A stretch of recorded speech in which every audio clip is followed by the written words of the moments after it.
actually seen any correlate that way. I could be wrong. I'm sure there's someone out there that probably knows of some correlations where it really seems like one looked like something for an event that happened later on. I'm just not aware of any of those. On the man-made formations, don't you find the paths of how the humans went out into the wheat field? No.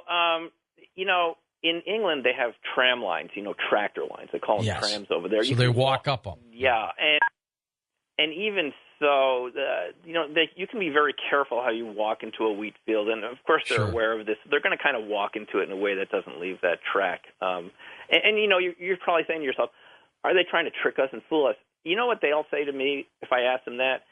If people know it's a man-made formation, they're going to trash it. They're not going to take it seriously. And it's almost a little bit like you need a little bit of that subterfuge, because if people know exactly which is which, they're not going to put any intention into it, right? Into the man-made ones, thinking, that's just a man-made one, it's not real.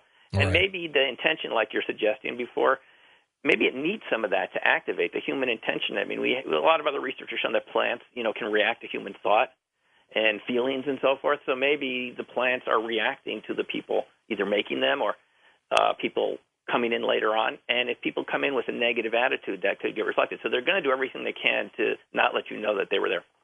Let's go to San Diego. Bashir, it's your turn. Hi, Bashir. Good morning, Mr. Nori. How are you? And good morning to your guest. Good morning. Sir, I have a very simple question. I'm sure that you all know that the surveillance camera these days cost very cheap. And why these the farmers that don't have a surveillance camera, if their field get damaged, that much cost them a lot of money? And if you can give me a good reason why they don't have a camera, or have you ever been contact these farmers to allow you to have a camera to find out what this mystery is all about? Doing that, actually, even if it's a human doing this, we have to find out. There's a beautiful art. Sometimes I see those. Thank you. Okay, you're welcome. Cameras. Don't the farmers go out there and take pictures for maybe insurance purposes? Yeah, well, first of all, just before we answer that, the farmers sometimes do get compensated because they'll put up collection boxes in some cases. I mean, in some cases, they'll actually make a lot more than the wheat was worth. Right. So some of them are, allow this to happen. They're used to it. Low-light cameras of that quality would be very expensive. I've gone out there with my night vision, little camcorders, and you don't see anything even with those at 10 feet. So at any sort of distance, I doubt you'd see very much. It'd be very expensive. And I think farmers are mainly interested in being farmers and not being, policemen or something. They can still harvest the crop anyway. What really causes the damage afterwards is a lot of people walking in and so forth, pushing the seeds into the ground. But I think that's a very expensive proposition. And I'm not sure, unless you had the really top-of-the-line equipment, if it would even work. So I'm not sure if it's even really technically feasible without, a huge expenditure. Let's go to Decatur, Georgia, east of the Rockies. John, it's you. George, Simeon. Quick question.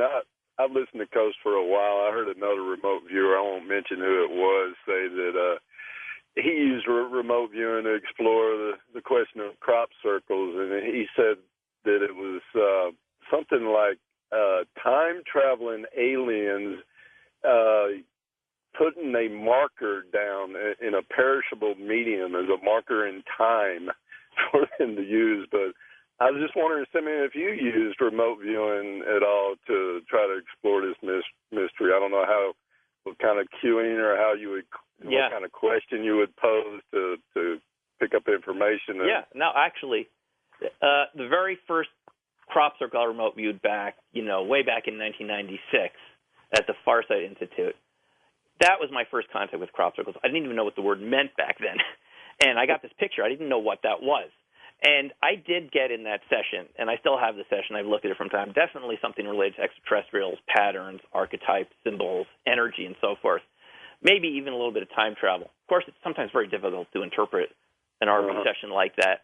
And we do give it to our viewers occasionally when they're a little, farther along the way, just to see what they get. And, it has those connotations, but it's hard to actually pin it down that much, at least from the sessions I've done, to say, well, it's time-traveling aliens. But I think for them, time travel is kind of a routine thing. So maybe that's not so far out there. Very interesting. Yeah. Thank you. Okay, let's take a final caller here. Michael in Albany, New York. Michael, thanks for calling. Thank you. I ran across the I-90 and the 787 interlacing down Lower Albany, Loudonville, and there was this circle like a wagon wheel, and it had 8 spokes that looked like leaves forming a figure S. Huh. But it was on grass, not in wheat. It was beautifully done. I don't know who did it, just appeared there one day. Yeah, well, they can appear in all sorts of materials, It's not only wheat, it can be in barley, oats, grasses, and all sorts of materials like that. And, it's just part of the mystery of it, why it appears in different, different grain materials. And of course, scientifically, we'd wonder, is there an effect of the different types of grain materials on the effects the crop formation has and so forth? Not just the geometry, but the material itself. And that's another, open question that we, haven't really resolved yet. So, tell me where you can get your books and your works. Oh, well, a lot of the pictures and things we've talked about are in Opening Minds, and you can get that from my website or from Amazon. Just click through some of the links. And, of course, I'd be glad to sign any books if you want to order it from me directly. But this is such a fascinating area, George. We're just scratching the surface. And the main thing is just to not to reach these early premature conclusions, just kind of enjoy the mystery of it a little bit, because you don't want to kind of close it into a box too much. But if people want to go learn more about this, they can go to my website, openingminds.info, or for remote viewing, learnrv.info. And it's a small community, isn't it, Simeon? A small community of researchers? Yeah. Yeah, you get to know the people after a while. We all have our different views, and you've had a lot of them on the show from time to time. And that's what really makes it interesting, is there's so many different points of view. Everyone kind of has a little piece of the puzzle. I don't think anyone has exclusive access to the truth on this. But that's really what makes it, so mysterious and big, is there's just a lot of different angles on them, and they're all partly correct. Super. Simeon Hein has been our guest on Coast to Coast AM. Next up, we go live to Switzerland. The author of Chariots of the Gods, Erich von Däniken.